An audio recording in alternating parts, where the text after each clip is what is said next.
Um, so I think the face of breast cancer will totally be revolutionized by such a finding. And I think that governments and agencies who control what research are being done, which research to fund, would in fact be abdicating their responsibilities if they don't support finding an answer to the question.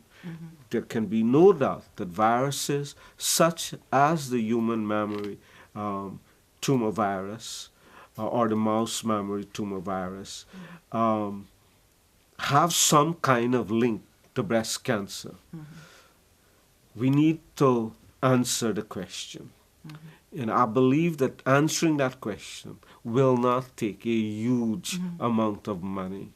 Um, for the 30-40% of women that might benefit right away, and for the huge amount of young girls who can look forward to becoming um, older women without the risk of breast cancer, we need to spend that money now. And certainly the arithmetic is on the side of your argument, because everywhere in the world breast cancer is the number And we one. spend that money now. Right, exactly. We spend that money in all kinds of treatment and so on.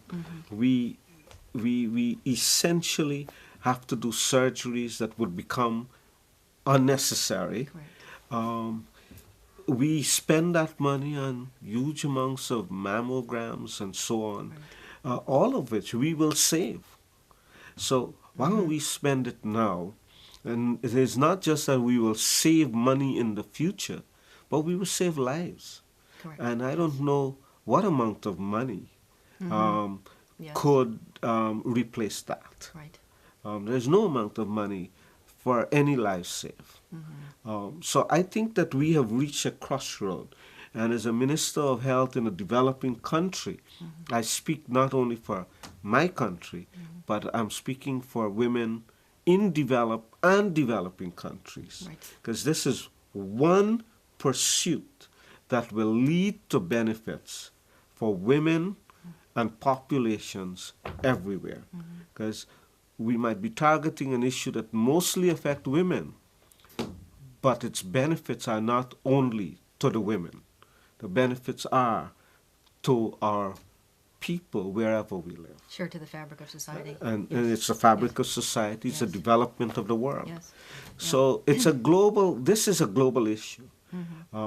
It is not just an issue where developing countries are begging developed countries.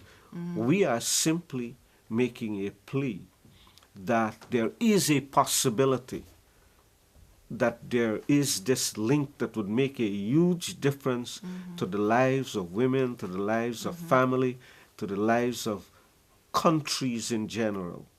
And that is not necessarily a developing country issue. We are also making the argument that the resources are present. They are available today. Yes. And for me, it's morally unacceptable for us not to pursue an answer. It is actually reprehensible when you think about it, for this effort not to be supported. And would you not also say that perhaps developing countries like Guyana could take a leadership role compared to other Western countries whose template is rather fixed based on diagnosis and treatment of disease, that they're less amenable to even asking the question and pursuing the question, whereas developing countries who are now beginning to craft a healthcare system that's applicable for their needs might be in a better position to ask and answer that question. Well, I think that is true. Fortunately, we are at a development stage, many developing countries where our focus is still public health and not another economic venture, Right, exactly. as has happened in the developed countries, where health and enterprise don't seem to be two different things. So we are in a fortunate position in that. But I'm also interested in the fact that developing countries need not always be waiting for an answer to come from the developed countries. The 9 to 10 gap of 90% of the research money and 90% of the research being done where 10% of the population live must be altered. And I believe that developing countries do have an opportunity. Um, in this case, we have a huge opportunity to work with researchers in developed countries to find answers. That's why I have paid some interest to this matter, and that's why I've invited you and others to come and work in our country so that we don't have to wait on somebody else to find the answer. And I'm not suggesting that we might be in a position to do this alone, but I believe that we can collaborate and do some of this work in Guyana. We are fortunate in Guyana in that through resources that we have accumulated for the fight against HIV, we have developed certain capacities, one of which is a public health lab. We are fortunate that in our pursuit of public health, we have persuaded doctors and healthcare providers that their job is not to just see patients for diseases and help them manage those diseases, but their job is to help to make them aware, make them adopt lifestyle that prevent diseases.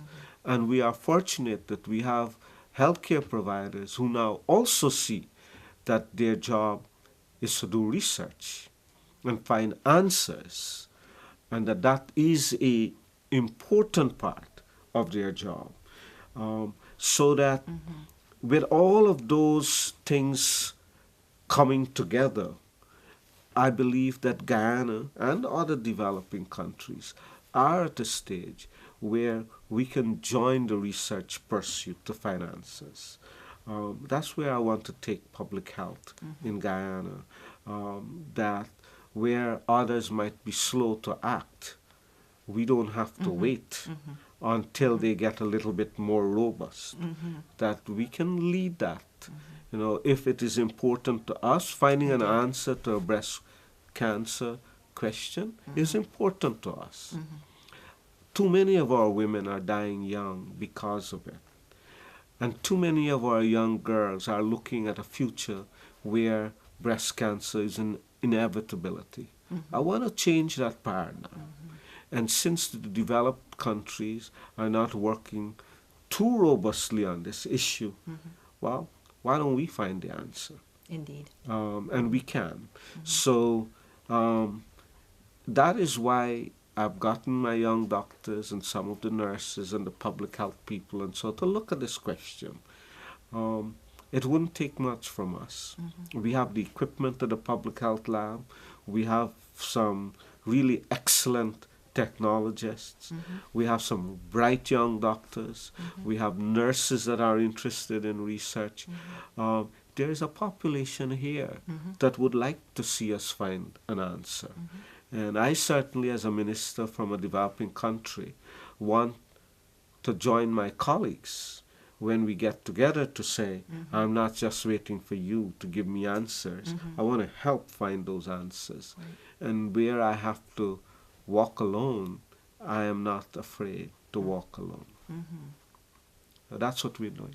Thank you so much. It's really been a pleasure, and I really appreciate both your perspective and your validation and encouragement of this new, I think, refreshed approach to breast cancer. Thank you very much. Well, we're looking forward. We're looking forward to be there with you guys as we find some more answers for public health and for people living longer lives, whether we are born in New York or Rochester or London or Kigali or Georgetown. Right, indeed. Thank you. Thank you very much. Sure.